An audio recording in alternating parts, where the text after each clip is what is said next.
यकीन मानिए आपने पिछले संडे को कहा था मुझसे और मैं 2-3 दिन सोचता रहा। तब तक हमारे यशस्वी प्रधानमंत्री जी का बयान आ गया कि बटन ऐसा दबाना कि कांग्रेस को फांसी हो जाए। और मैं शॉक था, मतलब मैंने उस बयान को 3 बार सुना। मुझे लगा कि मेरे कान कहीं कंफ्यूज तो नहीं हो रहे हैं। किसी भी देश का प्रधानमंत्री मुख्य विपक्षी दल को फांसी पर चढ़ाने की बात कैसे कर सकता है? तो भाजपा की हॉरोस्कोप में जो प्रचार है कैंपेन, उसमें वक्री मंगल, राहु, वक्री गुरु, वक्री शनि और उनकी चंद्रमा की महादशा चल रही है जो नीच का है और रोग के घर में है। तो ये जो बयान प्रधानमंत्री जी का आया है, ये मानसिक रोगी होने का संकेत देता है। मुझे याद आई कि राजीव जी ने कहा था कि सबसे निचले स्तर तक चला जाएगा चुनाव प्रचार, तो चला गया।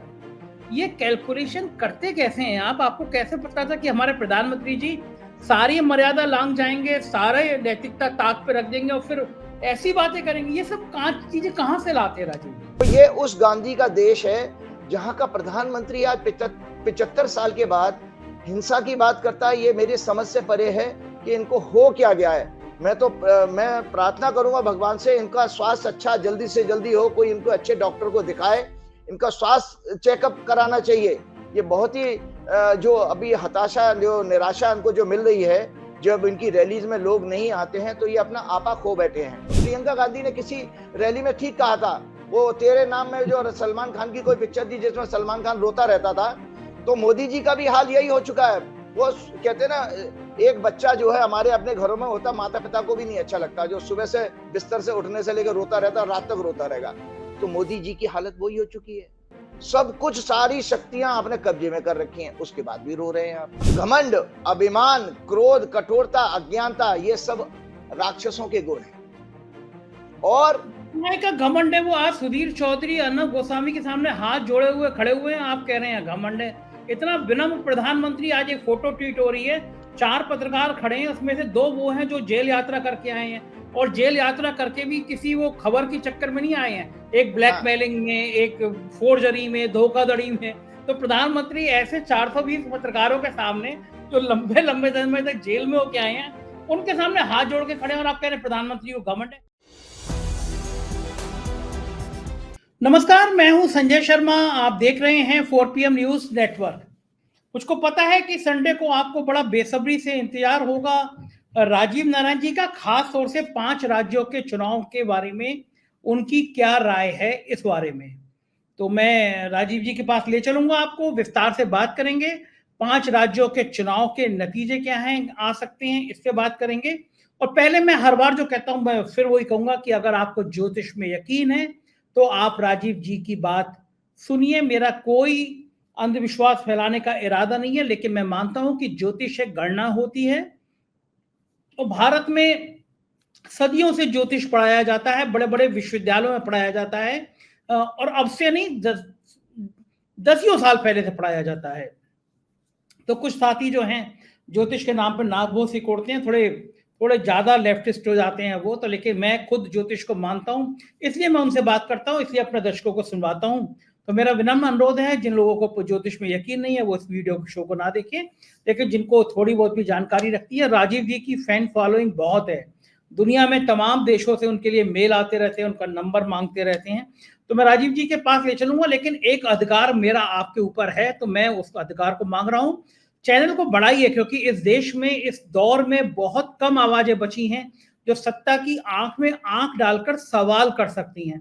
तो आप अगर कुछ नहीं कर सकते तो इतना मदद करिए कि चैनल को सब्सक्राइब करिए, और चैनल के नीचे ज्वाइन बटन है, उस ज्वाइन बटन को दबाइए, तो 4PM को ताकत दीजिए, जिससे हम मजबूती के साथ और मजबूती के साथ सत्ता से आंख में आंख डाल के सवाल पूछ सकें। तो देर नहीं करता हूं, ले चलता हूं सीधा राजीव जी के पास। बताएंगे कि वो 5 राज्यों में क्या क्या होने वाला है। पूरा इंटरव्यू आखिर तक सुनिएगा, बहुत मजेदार, बहुत शानदार, बहुत तीखी बातें हैं राजीव जी की आज के इंटरव्यू में। चलते हैं राजीव जी के पास। राजीव जी, स्वागत है आपका 4PM में। और मान गया मैं आपको, आपने कहा था कि भारतीय जनता पार्टी इस चुनाव में अपने प्रचार में सबसे निम्न स्तर तक चली जाएगी, ऐसा गणना में है। तो मुझे लगा कि बीजेपी क्या करेगी, हिंदू मुसलमान करेगी, ज्यादा से ज्यादा धर्म को लेकर राजनीति करेगी, वो करती आई है। तो मैं बड़ा सोच रहा था कि राजीव जी ने कहा कि सबसे निचले स्तर पर चली जाएगी बीजेपी, तो ऐसा निचला स्तर क्या होगा? यकीन मानिए, आपने पिछले संडे को कहा था मुझसे और मैं 2-3 दिन सोचता रहा। तब तक हमारे यशस्वी प्रधानमंत्री जी का बयान आ गया कि बटन ऐसा दबाना कि कांग्रेस को फांसी हो जाए। और मैं शॉक था, मतलब मैंने उस बयान को 3 बार सुना, मुझे लगा कि मेरे कान कहीं कंफ्यूज तो नहीं हो रहे हैं। किसी भी देश का प्रधानमंत्री मुख्य विपक्षी दल को फांसी पर चढ़ाने की बात कैसे कर सकता है? क्या वो जल्लाद हो गया है जो कहेगा कि फांसी पर चढ़ा दो? और लोकतंत्र में विपक्ष का एक मान होता है, सम्मान होता है। आप जनता को हिंसा के लिए उकसा रहे हो कि बटन ऐसा दबाओ कि कांग्रेस के लोगों को फांसी हो जाए। तो मुझे याद आई कि राजीव जी ने कहा था कि सबसे निचले स्तर तक चला जाएगा चुनाव प्रचार, तो चला गया। ये कैलकुलेशन करते कैसे हैं आप? आपको कैसे पता था कि हमारे प्रधानमंत्री जी सारी मर्यादा लांघ जाएंगे, सारे नैतिकता ताक पे रख देंगे और फिर ऐसी बातें करेंगे? ये सब चीजें कहां से लाते हैं राजीव जी? वो देखिए संजय जी, मैंने हर बार आपके प्रोग्राम में और आप मेरी हॉरोस्कोप को दिखाते, मैं पुनः जो है भाजपा की हॉरोस्कोप दिखाता हूँ। ये है भाजपा की हॉरोस्कोप और ये है उनका प्रचार। ये जो है उनका प्रचार का हाउस है और ये उनका रोग का घर है। उनकी चंद्रमा की महादर्शक पूरी तरह से देख लें, आप दिखाइएगा। तो भाजपा की हॉरोस्कोप में जो प्रचार है, कैंपेन, उसमें वक्री मंगल, राहु, वक्री गुरु, वक्री शनि और उनकी चंद्रमा की महादशा चल रही है जो नीच का है और रोग के घर में है। तो ये जो बयान प्रधानमंत्री जी का आया है, ये मानसिक रोगी होने का संकेत देता है। क्योंकि आप कभी सोच सकते हो कि आप तो धर्म की बात करते हो और मैंने हमेशा धर्म के 10 लक्षण बताए हैं, जिसमें धर्म के 10 लक्षणों में से एक लक्षण है अहिंसा। और जैन धर्म में भी है, वैशेषिक दर्शन जो हमारे 6 दर्शन कहे गए उसके अनुसार अहिंसा परमो धर्म। ये जो अहिंसा परम धर्म है, आप उस अहिंसा की वजह से आज महात्मा गांधी की समाधि पर G20 के सारे राष्ट्राध्यक्ष 2 से 3 घंटे तक रहे थे। आपका वो किसी गीता को, महाभारत को और आपके धर्म संस्कृति को नहीं पहचानते, लेकिन उनको पता है कि यहाँ का एक आदमी ने धोती, सिर्फ एक धोती में अहिंसा की बात कह के पूरे देश को आजादी दिलाई। तो ये उस गांधी का देश है जहां का प्रधानमंत्री आज 75 साल के बाद हिंसा की बात करता है। ये मेरी समझ से परे है कि इनको हो क्या गया है। मैं प्रार्थना करूंगा भगवान से, इनका स्वास्थ्य अच्छा जल्दी से जल्दी हो, कोई इनको अच्छे डॉक्टर को दिखाए, इनका स्वास्थ्य चेकअप कराना चाहिए। ये बहुत ही जो अभी हताशा, जो निराशा इनको जो मिल रही है, जब इनकी रैलीज में लोग नहीं आते हैं तो ये अपना आपा खो बैठे हैं। उसके अलावा मैंने कहीं बयान और भी देखा था जहां वो एक राहुल गांधी को मूर्खों का सरदार कह रहे थे। और नॉट ओनली प्रधानमंत्री, और फिर आप प्रधानमंत्री जी के किस प्रधानमंत्री जी को आप भरोसा करेंगे? वो प्रधानमंत्री जो जिसकी बुनियाद सत्ता की झूठ से शुरू हुई है।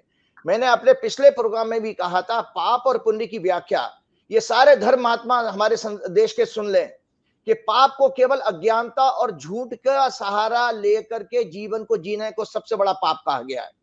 और जो पुण्य माना गया है कि सत्य को जीना, सत्य को बोलना, सत्य की बात करना, सत्य को मानना, सदा सत्याचार, सत्य का आचरण करना, ये हमारे पुण्य माने गए। तो इसका मतलब आप पाप के ऊपर तो सत्ता लेकर के आए थे।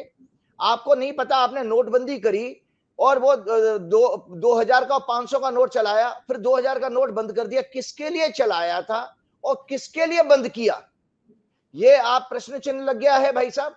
आप ब्लैक मनी की बात करते हैं, ब्लैक मनी उससे ज्यादा आ गया है।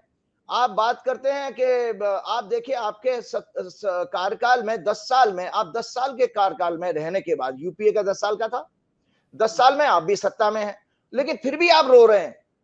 आज शासन आपके पास है और उसके बाद फिर भी रो रहे हैं। वो प्रियंका गांधी ने किसी रैली में ठीक कहा था, वो तेरे नाम में जो सलमान खान की कोई पिक्चर थी जिसमें सलमान खान रोता रहता था, तो मोदी जी का भी हाल यही हो चुका है।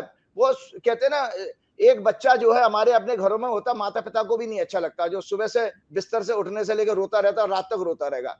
तो मोदी जी की हालत वही हो चुकी है। सब कुछ, सारी शक्तियां आपने कब्जे में कर रखी हैं, उसके बाद भी रो रहे हैं आप। तो ये बड़ा दुख की बात है। इन्होंने प्रज्ञा ठाकुर के बयान को कहा कि मैं दिल से माफ नहीं कर पाऊंगा, लेकिन आपने तो उनको कोई दंड नहीं दिया।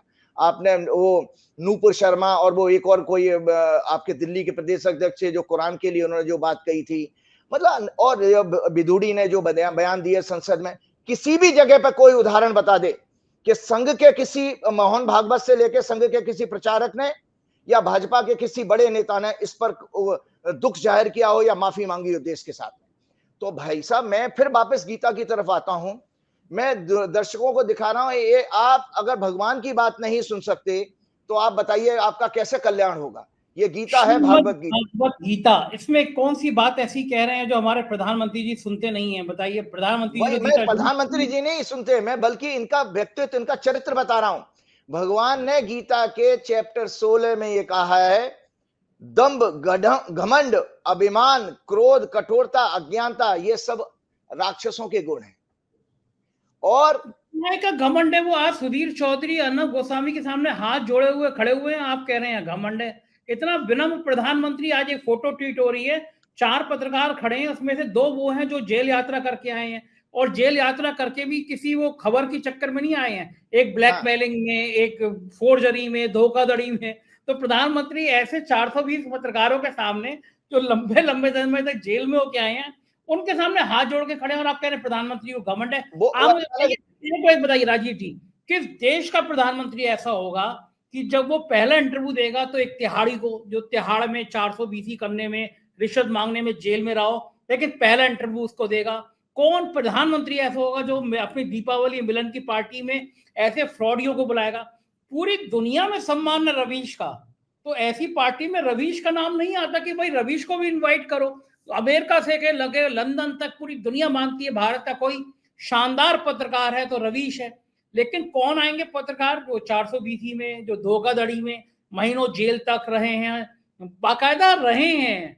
तो आप कह रहे हैं घमंडी। इतना विनम्र प्रधानमंत्री कहाँ होगा जो ऐसे फ्रॉडियो लोगों के आगे भी हाथ जोड़ के खड़ा हो?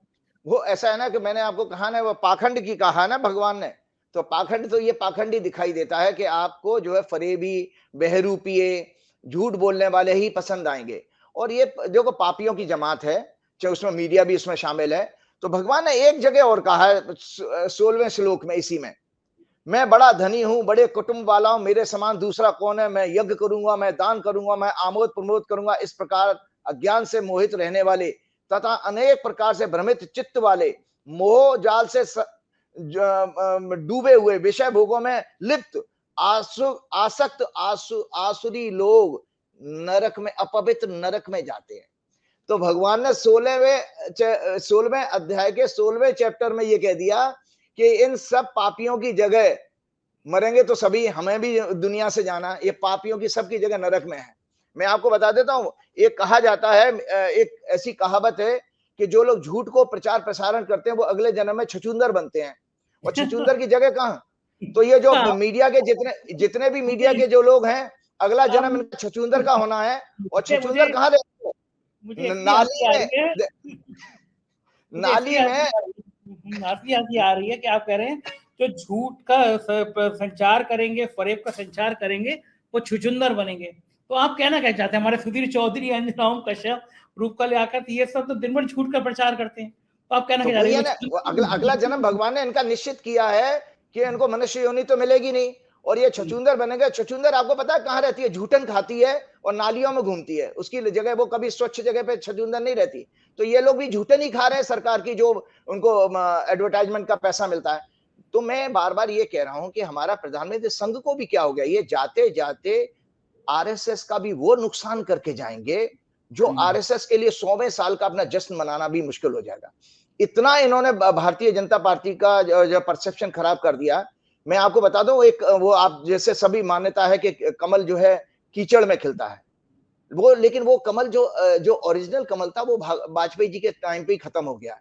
ये तो चाइनीज कमल है, लेकिन उस चाइनीज कमल में वो चाइनीज कीचड़ भी लाई गई। तो जो आपकी नफरत, भेदभाव, जात पात, हिंदू मुसलमान और किसानों को देशद्रोही कहना, हमारे विद्यार्थियों को देशद्रोही कहना, जो बेचारी महिलाएं हमारी शाहीन बाग में बैठी उनको भी देशद्रोही कहना, आप सबको देशद्रोही कहते हो।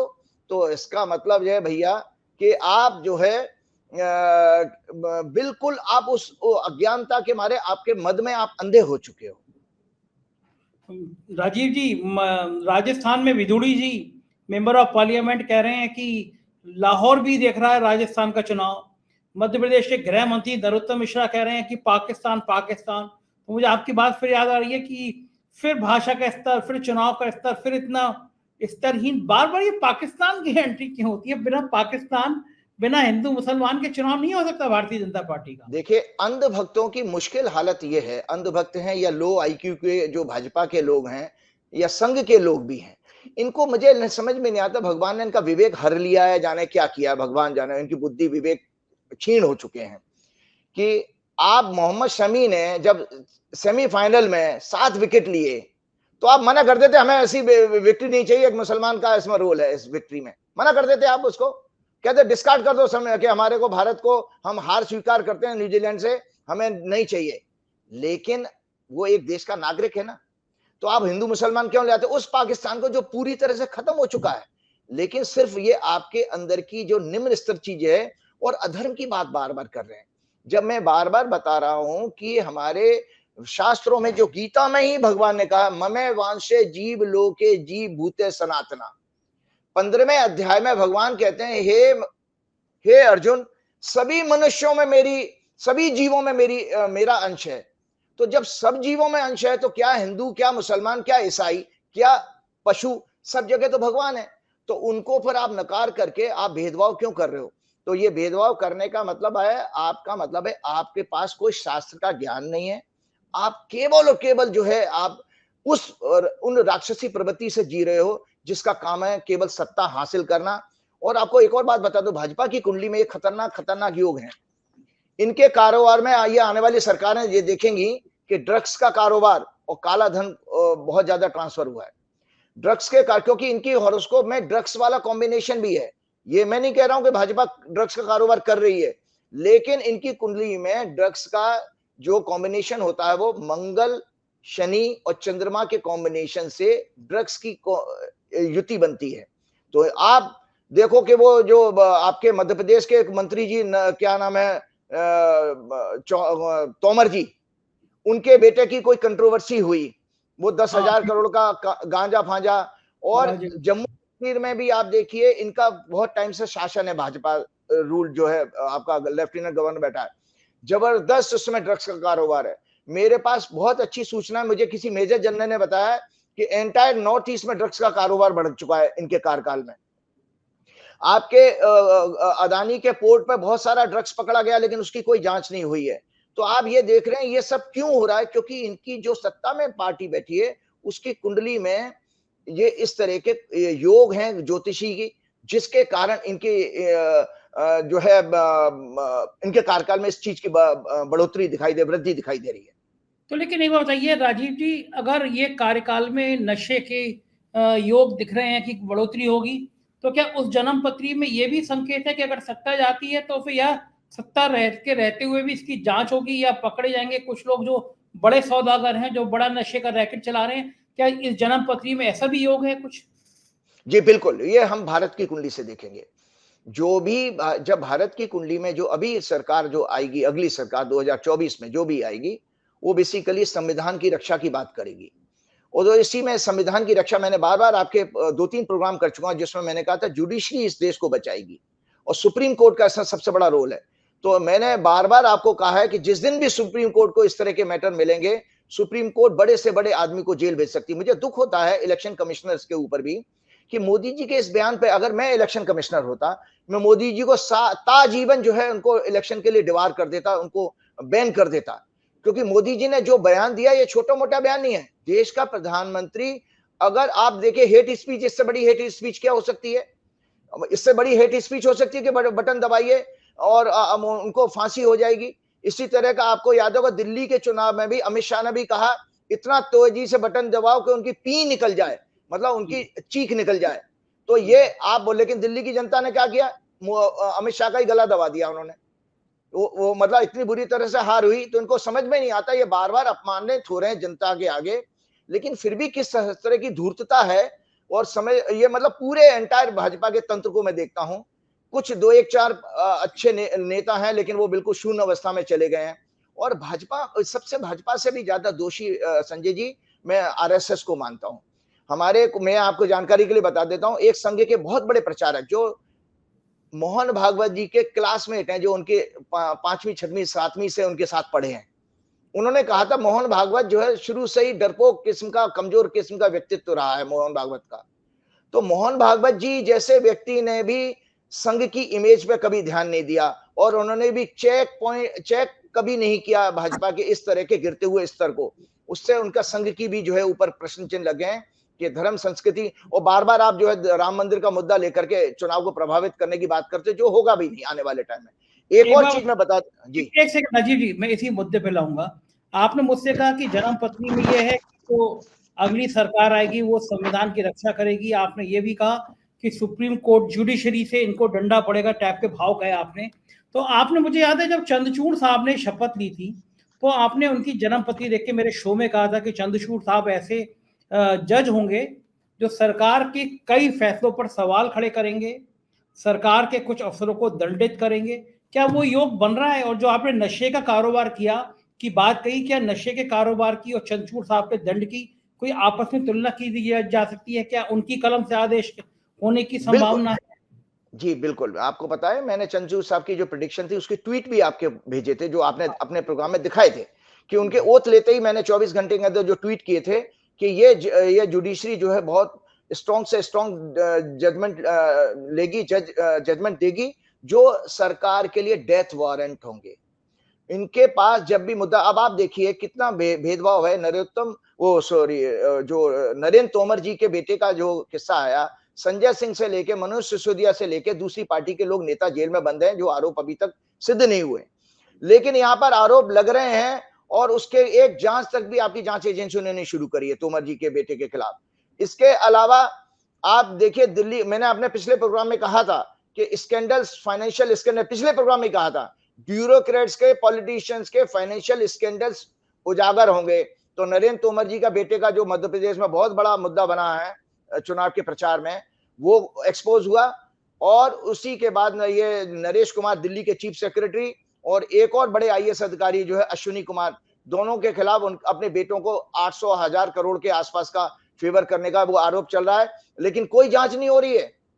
इसके अलावा आप देखिए कि भाजपा की कुंडली में ये मित्रता का सहयोग का घर है कि जितने भी हिंदुस्तान के बड़े से बड़े अपराधी हों, धोखेबाज हों और क्या कहने में मायावी लोग, इनके साथ इनका सहयोग हमेशा रहेगा। यही कारण है कि जितने भ्रष्टाचारी थे वो भाजपा में जाकर के जुड़ गए, वो गंगा से धुल करके शुद्ध हो गए, क्योंकि उनकी कुंडली में है। तो आपका ये दोहरा मापदंड नहीं दिखाई देता कि आप एक तरफ भ्रष्टाचार की बात कर रहे हो लेकिन लोगों को तो आपने साथ में ले रखा है। तो वो सिर्फ इसलिए ले रखा है कि वही वाली बात कि कमल के साथ कीचड़, तो कीचड़ ही कीचड़ है चारों तरफ देश भर में। और बार बार मैं आपको बताता हूं कि जब तक ये सरकार सत्ता में रहेगी, अगर भक्त जो है, भक्त का मतलब है जो ब्लाइंड फॉलोअर्स हैं, वो जब तक इस चीज को नहीं देखेंगे, जब तक उनको भगवान ईश्वरी ज्ञान, बता रहा हूं, जब तक आपका परमात्मा की कृपा नहीं होगी तब तक उनके आप कारनामों को नहीं आप देख पाओगे। तो हनुमान जी की प्रार्थना करिए कि भाई इनसे मुक्ति मिले, अन्यथा ये देश को जाते जाते इस हद तक बदनाम कर देंगे कि 80 करोड़ लोगों को 5 किलो अनाज पे उन्होंने लाके पटक दिया है। आप उन 5%, 10% लोगों के पास वेल्थ चली गई है, जो कि लंदन में जाके दारू की पार्टी करते हैं। आपका एडवोकेट भी जो है, जो सुप्रीम कोर्ट में केस को प्रेजेंट करता, वो भी उसकी तीसरी शादी, चौथी शादी थी, उसमें सब लोग जाम ले करके जाम से जाम टकरा रहे हैं और देश की जनता बेवकूफ बन रही है। और मैं देश की जनता को आज आपके इस माध्यम से मैं फिर पुनः हाथ जोड़ के विनती करता हूं, आप पहचानिए, आपकी इसी तरह की नाकारता थी जो आपने बिल्कुल अपना विजडम खो दिया, जिससे आप अंग्रेजों के आगे गुलाम बने और मुसलमानों के भी इतने वर्ष गुलाम रहे। क्योंकि वो गुलामी नेचर क्या रही है कि आप थोड़ी सी कोई जो है झूठ से आप प्रभावित होकर के उनकी जो है महिमा मंडन करने लग जाते हो। आप अपने शास्त्रों को पढ़िए तो आपका बड़ा अच्छा मार्गदर्शन होगा।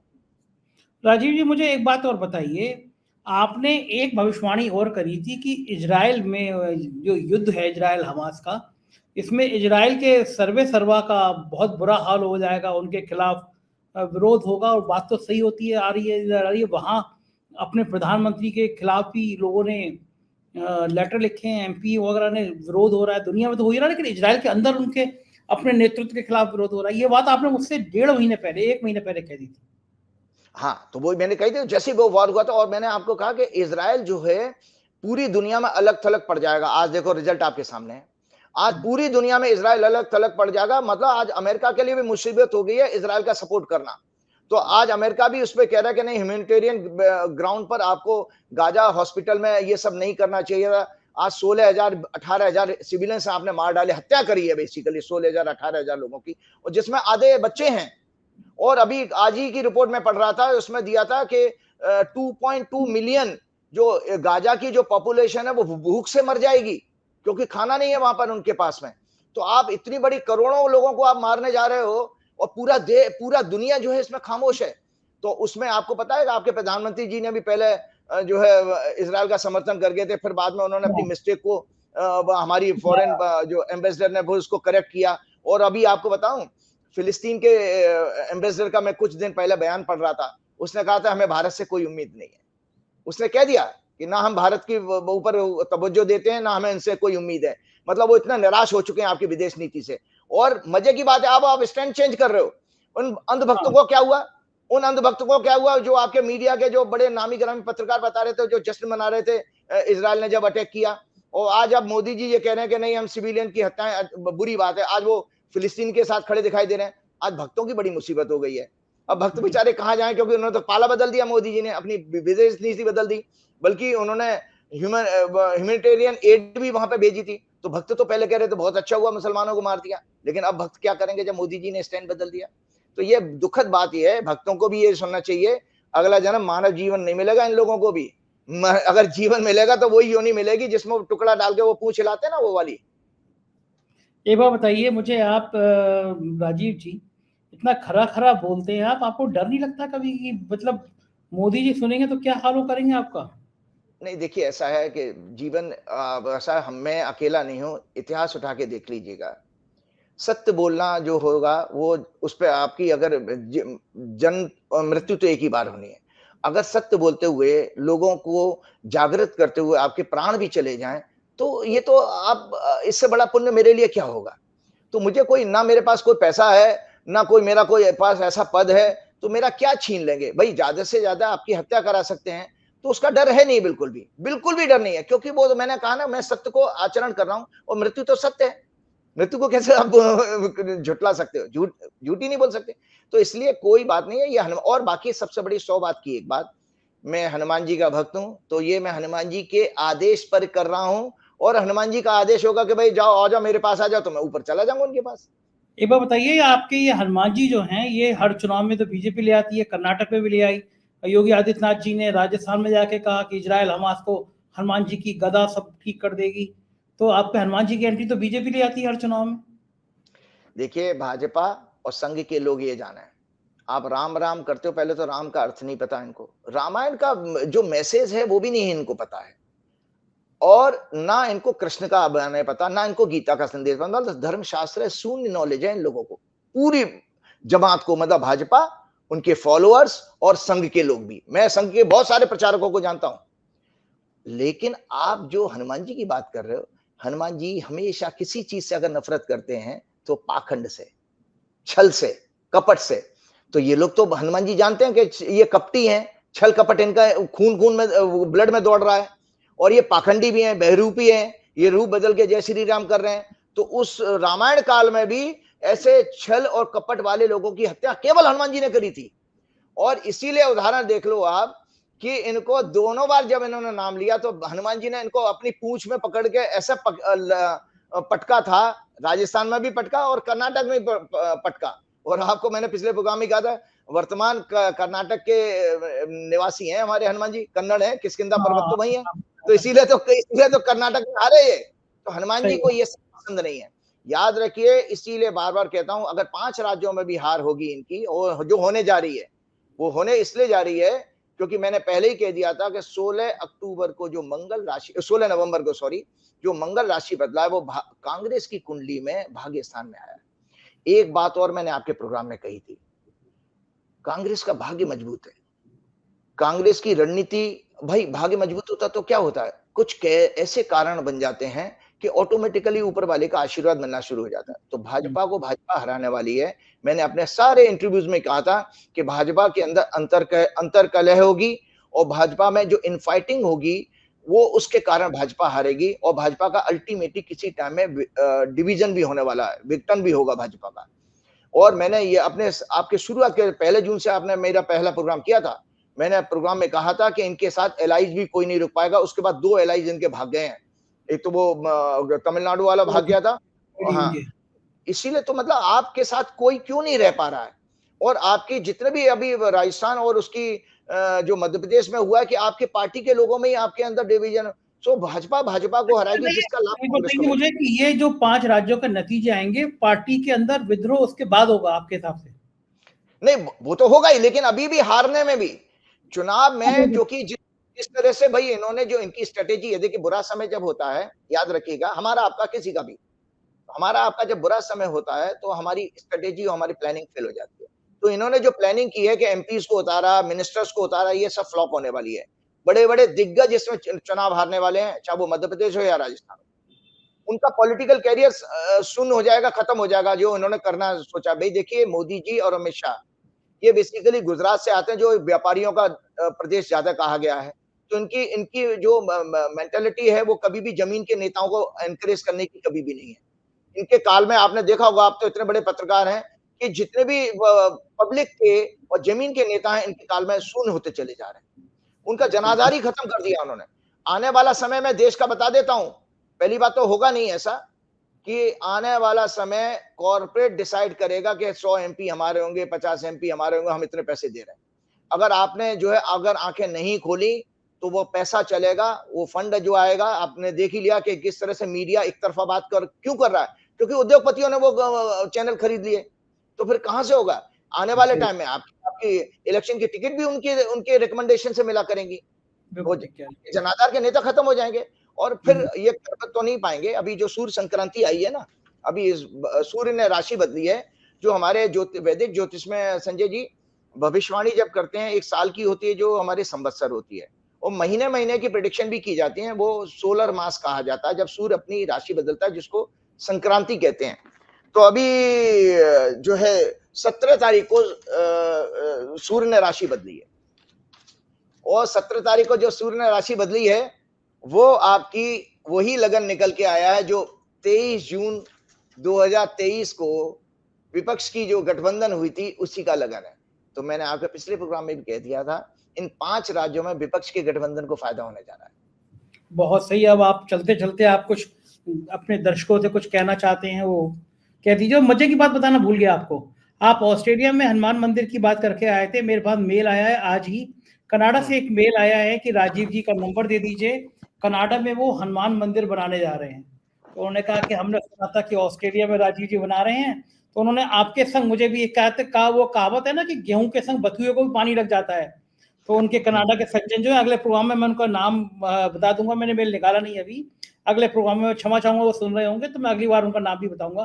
तो उन्होंने कनाडा में उस हनुमान मंदिर की शुरुआत के लिए उन्होंने मुझे और आपको दोनों आमंत्रित किया, दोनों को। अरे क्या बात है, मैं उनको प्रणाम करता हूं कि मेरे जैसे साधारण भक्त को उन्होंने इस तरह का संदेश भेजा है। मैं उनका पूरी तरह से हृदय से उनका आभार व्यक्त करता हूं। एक चीज और मैं बताऊं, राजस्थान का चुनाव, मुझे की बात है, आपके चक्कर में मुझे बुला लिया गया है, क्योंकि आपकी भी दशा ऐसा ना 9वें घर की चल रही है। शुक्र की जो दशा चल रही है वो 9वें घर में बैठा है, और 9वें घर से मंदिर देखा जाता है, इसीलिए वो आपकी बात हो रही है। हाँ, आपको एक और मैं कुंडली दिखाना चाहता हूँ। जाने अनजाने में 23 तारीख से 25 तारीख हो गई राजस्थान के चुनाव की डेट। हाँ बढ़ गई। आप सोचिए, क्या कुछ गड़बड़ हुआ इसमें कैलकुलेशन में राजस्थान में? नहीं, वो फायदा हो गया है कांग्रेस का।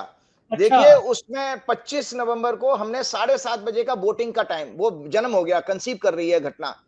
7:30 बजे की जो कुंडली बनी है 25 नवंबर 2023 की, वो कांग्रेस का भाग्यस्थान निकल के आया है कि 25 तारीख को जो वोटिंग पड़ेगी उसमें जो रूलर है उसी के ऊपर जनता अपना जो है विश्वास व्यक्त करेगी, जो करंट चीफ मिनिस्टर है। और साथ में कांग्रेस को भाग्य का सहारा मिलेगा इस राजस्थान के चुनाव में। बहुत सारी अटकलें मैं अखबारों में पढ़ रहा हूं, बहुत सारे लोगों की, पत्रकारों की भी वीडियो सुन लेता हूं तो ये कह रहे हैं कि राजस्थान में वो थोड़ा सा सेफ रूट लेके चलते हैं कि राजस्थान में कुछ हो सकता है, लेकिन मेरी गणना में राजस्थान में भी कांग्रेस के लिए फायदा होने जा रहा है। अच्छा, चलिए जाते जाते एक और चीज मैं आपसे जो दर्शकों के लिए मैं कहना चाहता हूं, वो जरूर सुनाइएगा, मंगल भवन मंगल हारी। हाँ जरूर। ये देखिए, ये हॉरोस्कोप है। हमने आपको बताया था कि मेडिकल एस्ट्रोलॉजी पूरी ज्योतिष में मेडिकल एस्ट्रोलॉजी की पूरी किताब है, और ये डॉक्टर ने लिखी है, एमबीबीएस डॉक्टर ने। दर्शक इसको देखें तो आपकी जो हमारी जो कुंडली होती है, ये साधारण बात नहीं है। इसी से हम पूरी एनाटॉमी कहते हैं, अपनी फिजिकल बॉडी की पूरी जानकारी। तो ये हॉरोस्कोप है, ये काल पुरुष की कुंडली है। मैं भेजूंगा तो आप अपने इस प्रोग्राम में जरूर लगाइएगा। ये है, ये वाली कुंडली है। इसमें लगन से जो होता है, लगन होता है, उससे सिर देखा जाता है। दूसरे घर से आपका माउथ देखा जाता है, मुख। तीसरे घर से कंधे, चौथे घर से चेस्ट और फेफड़े, पांचवें घर से हृदय हार्ट, छठवें घर से पेट, सातवें घर से आपका लोअर एब्डोमेन, लोअर पेट, नाभि से नीचे का हिस्सा, आठवें घर से आपके जेनिटल पार्ट्स, प्रजनन अंग जिसको कहते हैं, नौवें घर से आपके थाइज और बैक, जो आपका जो कमर का बैक का हिस्सा, 10वें घर से आपका देखा जाता है आपके घुटने तक के पैर, कमर से घुटने तक के पैर, और घुटने से नीचे वाले पैर 11वें भाव से देखे जाते हैं, और 12वें भाव से आपके पंजे देखे जाते हैं। तो मैं इसलिए बताना चाह रहा था कि WHO की जो मॉडर्न डेफिनेशन है हेल्थ की, वो दर्शक जाने क्या है उन्होंने।